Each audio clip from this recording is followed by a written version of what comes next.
Mademoiselle la présidente du comité d'organisation, comment vous organisez pratiquement cette conférence vu que c'est quelque chose d'une envergure nationale? D'abord, concernant cette 4e édition, nous avons commencé dès janvier à faire des réunions pour l'organisation pratique. Donc on se retrouvait généralement les week-ends avec l'équipe et où on a déjà commencé à repartir les différentes tâches, à répartir les différentes commissions. Et en même temps, sur place, dès le début, on a vraiment maximisé aussi sur la prière. On se retrouvait pour des temps de prière, pour l'organisation même de la conférence, pour prier. Et nos sujets de prière, surtout, c'était pour les conférenciers, pour que vraiment le Seigneur les utilise et que ce soit le Saint-Esprit même qui les conduise. Et ensuite, on priait aussi pour les participants, pour que vraiment la parole qu'ils allaient recevoir dans leur cœur vraiment puisse porter du fruit. Parce que ça ne sert à rien qu'on organise de grandes conférences si ça ne porte pas de fruit. Donc on prie aussi pour les participants. Quand j'ai entendu évangélisation d'abord, je m'attendais réellement à voir quelles sont en réalité les démarches à suivre pour évangéliser efficacement. Je dirais que pas à pas, j'ai appris en tout cas. Il y a des choses qu'on connaissait déjà, mais qu'on négligeait. Mais les orateurs, chacun d'eux, ils ont insisté pas à pas. Par exemple, le deuxième orateur, c'est-à-dire M. Liré, c'est ça, non? Voilà. Donc, il a vraiment donné des points saillants côté évangélisation. Voilà. Et c'était vraiment pratique. Donc, ça m'a permis, moi, donc, et de gober des clés encore davantage pour évangéliser efficacement et être efficace sur le terrain. Avant de venir ici, l'année passée aussi, il y avait cette conférence qui était organisée. Je voulais venir, mais il y avait une petite organisation de la zone, donc je n'ai pas pu.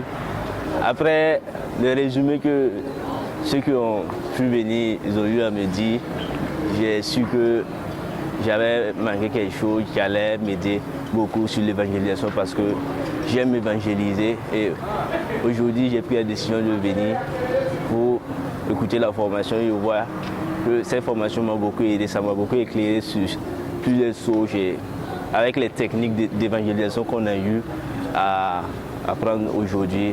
Je suis sûr que maintenant ça ira maintenant pour l'évangélisation.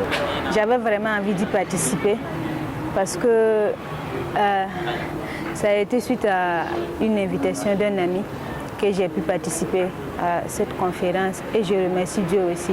Parce que dans les évangélisations qu'on aimait faire dans les universités, puisque je suis une étudiante à l'UE2, donc c'était un peu compliqué.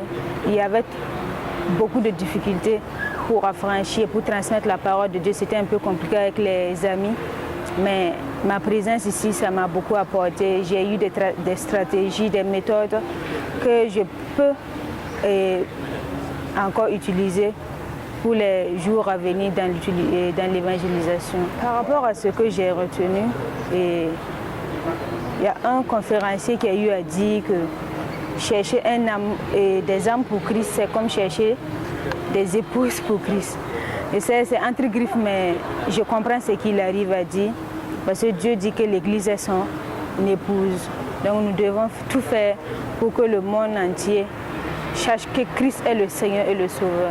Je voulais vraiment écouter de manière pratique quelles sont les stratégies qu'un chrétien pourrait employer pour pouvoir évangéliser dans la vie de tous les jours, que ce soit aux personnes qui connaissent Dieu mais qui ne le connaissent pas réellement, que ce soit aux personnes peut-être athées, aux musulmans, bref, toutes les catégories de personnes. Jésus-Christ, mort, enseveli et ressuscité, qui était vraiment un moment très poignant. Et également les 4 étapes qu'on nous a données pour pouvoir évangéliser, apporter le message de Christ. Également les 8 préliminaires qu'il faut savoir en tant que chrétien pour pouvoir porter le message à Christ. Donc déjà jusque-là, les questions pratiques qu'on a pu poser sur comment peut-être aborder quelqu'un de manière pratique et comment peut-être amener le message, jusque-là vraiment c'était très très très bénissant. Ce que j'ai retenu, c'est les 5 étapes voilà, dans l'évangélisation. Bon, premièrement, il y a le caractère de Dieu qu'il faut présenter. Ensuite aussi, la condition humaine de l'homme même. Ensuite aussi, l'aide, qui est la solution que Dieu a apportée. Ensuite, passer de la responsabilité de l'homme aussi. Effectivement, je manquais de méthode. J'aimais aborder les gens et parler. Bon, simplement, je manquais de méthode, mais quand je suis venue, j'ai appris plusieurs choses. J'ai appris que je peux utiliser mes membres pour évangéliser. Ce que j'ai retenu, c'est que il ne suffit pas d'évangéliser. Il faut avoir une intimité avec Dieu. Il faut aussi savoir déjà que Dieu nous a pardonné de tous nos autres péchés. On est saint aux yeux de Dieu, donc on peut déjà faire son œuvre. Voilà, il ne faut pas attendre ou bien penser au péché que tu avais fait et te dire est-ce qu'avec c'est ce que je pourrais. Non, aux yeux de Dieu, on est pur, on est propre et on doit faire l'œuvre qu'il nous a recommandé de faire, qui est d'aller et de faire des disciples en son nom. D'abord, nous devons comprendre que l'évangile, c'est un caractère que le chrétien doit adopter dans la vie de tous les jours. En ce sens qu'il doit comprendre d'abord pourquoi Jésus est mort et comment il est enseveli et pourquoi il est ressuscité. Et ensuite, maintenant, entrer dans ce parchemin-là, dans cette vie nouvelle. Et comme l'orateur a si bien le dit, pour pouvoir évangéliser quelqu'un d'autre, il faut que toi-même tu sois libre. Si toi-même tu n'es pas libre, tu ne peux pas apporter une liberté à une autre personne. Donc, ce que j'ai pu retenir de cette conférence, c'est que vraiment, Christ, bonne nouvelle pour tous, est une réalité et c'est une vérité pour les années à venir.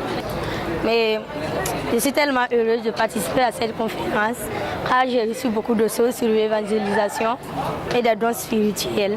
Et je dis à ceux qui n'ont pas venu de faire l'effort l'année prochaine de ne pas venir.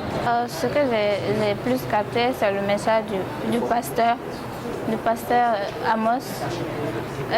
Il a sur le thème là était les méthodes de pratique sur l'évangélisation et suivi de convertis.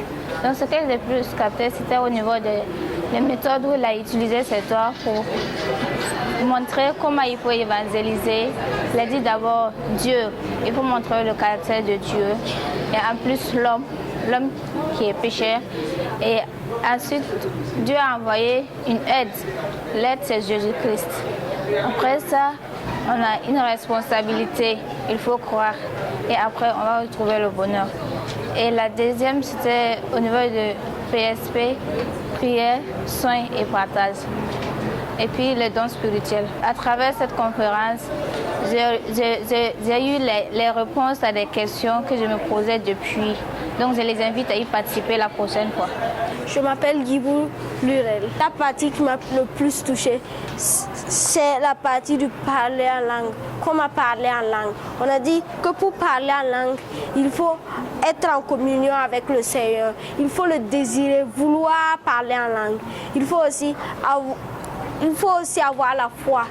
Et on a dit aussi que pour parler en langue, il peut se pratiquer sur place. Par exemple, lorsque j'ai vu certaines personnes qui étaient en train de gémir, ce genre de choses-là, ou d'autres, ou après peu de temps. Okay, my name is Joshua Bineo. I'm student. I'm from Burkina Faso. I'm student. And I'm really happy to take part of this meeting of CBNT. You know, today's meeting was really powerful. It was powerful because the preacher, the guest, he went very deep on the topic. You know, I was really ignorant about what we call the flesh, the body, and the spirit.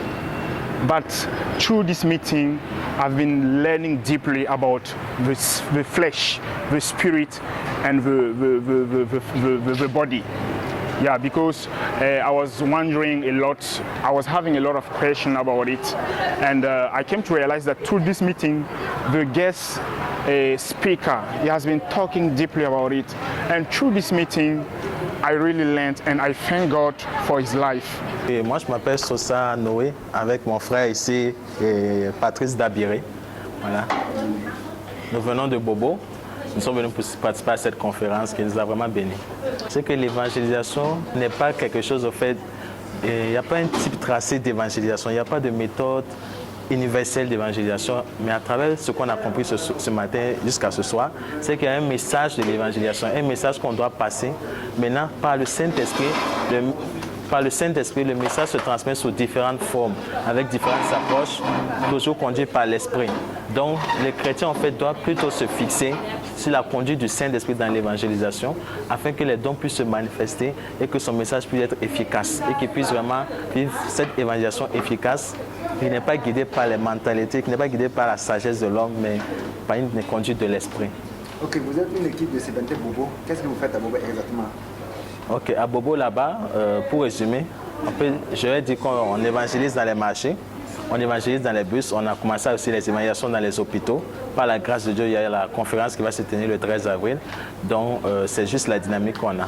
Et quel est l'appel que vous lancez à ceux qui n'ont pas pu vraiment participer à cette conférence? Ceux qui n'ont pas pu vraiment participer à cette conférence, premièrement, je me sens désolé pour eux parce qu'ils ont vraiment raté grand-chose. Mais l'appel que j'ai pour eux, c'est qu'il n'est jamais trop tard pour commencer à se reprendre, prendre ces choses, prendre la vie en main. Donc je les encourage pour la prochaine session à vraiment participer car c'est très important. Je suis vraiment béni pour cette conférence et je voulais rendre grâce à tous les conférenciers, pour rendre grâce à tous ceux qui sont participés. Nous avons tous richement béni et chacun de nous arrivé à la maison de mettre toutes ces choses-là en application pour pouvoir glorifier le nom de Dieu au nom de Jésus. Est-ce que vous êtes satisfait de l'organisation pratique après la conférence? Oui, je dirais que je suis satisfaite et même très satisfaite. Et je suis même contente du nombre de participants qu'on a eu parce qu'on a eu plus de 100 participants. Voilà. Et il a fallu même qu'à la dernière minute, on essaie de revoir et organiser pour le repas, pour ajouter parce que bon, on ne s'attendait pas à ça. Quel appel vous lancez pour ceux qui n'ont pas pu vraiment participer? En bref. L'appel que je lance est surtout de les inviter à participer à cette conférence parce que moi-même, avant d'intégrer le groupe, j'ai eu à participer à cette conférence. J'ai été une participante. Et cette conférence-là m'a beaucoup appris côté évangélisation. Ça a mis en moi un feu concernant l'évangélisation. Voilà, donc, et ça m'a été utile parce qu'on a eu à parler de certaines stratégies que moi-même j'ai eu à appliquer. Et ça a marché, j'ai gagné des âmes pour le Seigneur. Donc, j'invite tout un chacun, à ceux qui n'ont pas encore participé, de participer à ces conférences-là.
Mes péchés